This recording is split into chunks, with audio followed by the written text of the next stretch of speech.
We're coming up to the last couple episodes of The Acolyte, and I see this argument made all the time that you can't judge a show until it's completely done, which is absolute nonsense. I want to talk about how there's pretty much no way that whatever twist is coming up can actually be justified or really enjoyed just from a writing perspective because of how poorly written the show's been so far. For a twist like this to work, you really have to care about the characters. They have to have clear goals. The logistics make sense, which this show has thrown out the window. And there needs to be an element of surprise also. And I can't imagine anything they do being surprising enough to warrant waiting 6 episodes for it. On top of the fact that we don't care about the characters, we have no clue what Osha and May actually want. May just wants whatever she needs from scene to scene. Osha is just kind of drifting along. This will be a short one.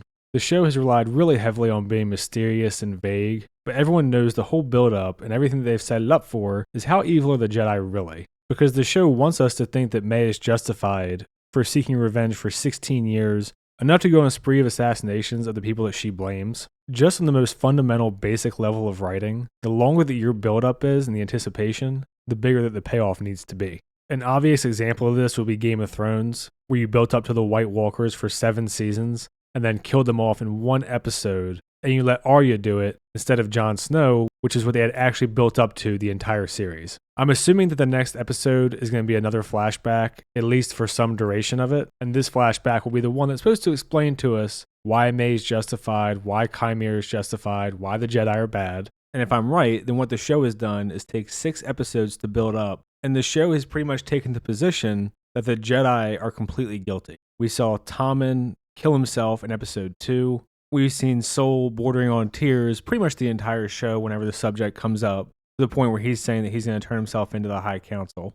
Clearly there's something going on with Venestra that we're going to find out as well. What I'm really trying to get at is that the show is taking the position that the Jedi, who are the good guys throughout Star Wars, have presumably murdered a bunch of innocent people, as well as covered it up. And these are the Jedi that we're supposed to root for in all other parts of Star Wars, by and large.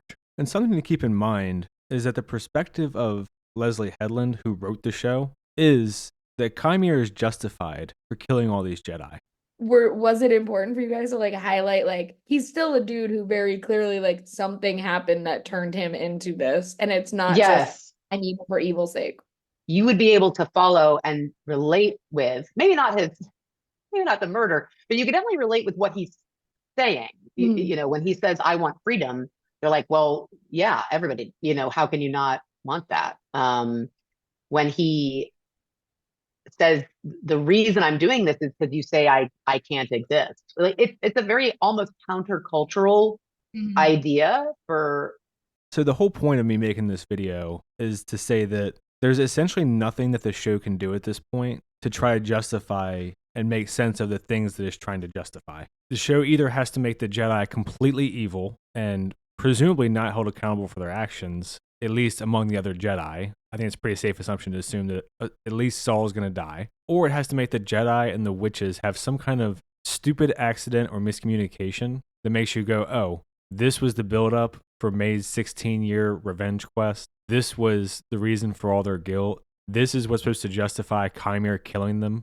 Like, the payoff that you would need here would need to be some crazy, epic, insane twist to justify all these things, to make the logistics work, to actually make you sympathetic to a Sith who we just watched murder everyone in episode 5. And presumably these last 2 episodes are going to be about half an hour, maybe less, if you get rid of credits and recaps. And that doesn't include filler time and wrapping things up. So it's really hard to imagine that what we're going to get is going to be anything more than it was all just a big misunderstanding. And that's going to be the impetus for the entire show and the buildup of at least 6 episodes. And there's essentially just no way that it can be worth it. I'm going to keep this one short because episode 7 comes out tomorrow. I just wanted to talk about this from just a basic writing perspective, that there's no way that whatever they do can make sense of the first 6 episodes and make any kind of payoff worth it, when there really hasn't even been much of a setup. Like, you also have to care about the characters and be invested in the characters, understand their motivations and perspective. You need all that just for a twist to work anyway.